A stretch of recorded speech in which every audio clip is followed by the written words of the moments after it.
The meditation of a sinner who was once thoughtless, but begins to be awakened. Awake, O my forgetful soul, awake from these wandering dreams. Turn thee from this chase of vanity, and for a little while be persuaded by all these considerations to look forward and to look upward at least for a few moments. Sufficient are the hours and days given to the labors and amusements of life. Grudge not a short allotment of minutes to view thyself and thine own more immediate concerns, to reflect who and what thou art, how it comes to pass that thou art here, and what thou must quickly be. It is indeed as thou hast seen it now represented. O my soul, thou art the creature of God, formed and furnished by him, and lodged in a body which he provided, and which he supports, a body in which he intends thee only a transitory abode. O think how soon this tabernacle must be dissolved, and thou must return to God. And shall he, the one infinite, eternal, ever-blessed, and ever-glorious being, shall he be least of all regarded by thee? Wilt thou live and die with this character, saying by every action of every day unto God, Depart from me, for I desire not the knowledge of thy ways, Job 21 verse 14. The morning, the day, the evening, the night. Every period of time has its excuses for this neglect.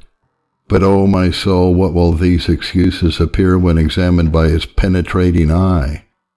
They may delude me, but they cannot impose upon him. O thou injured, neglected, provoked benefactor, when I think but for a moment or two of all thy greatness and of all thy goodness, I am astonished at this insensibility which has prevailed in my heart, and even still prevails. I blush and am confounded to lift up my face before thee. On the most transient review I see that I have played the fool, that I have erred exceedingly, and yet this stupid heart of mine would make its having neglected thee so long a reason for going on to neglect thee.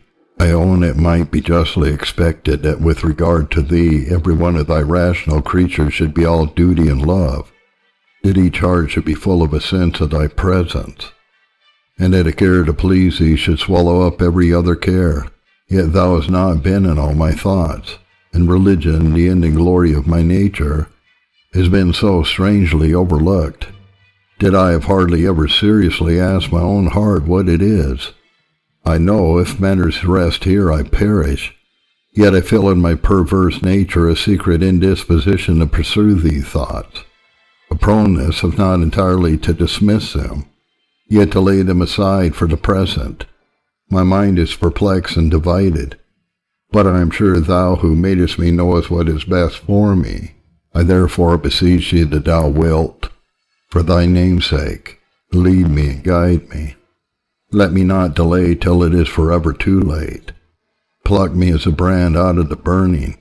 O break this fatal enchantment that holds down my affection to objects which my judgment comparatively despises.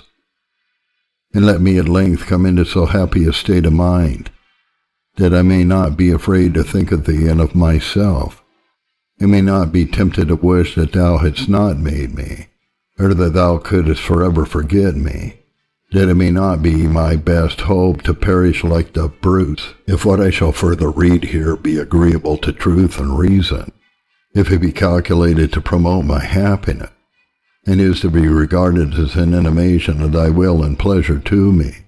O God, let me hear and obey.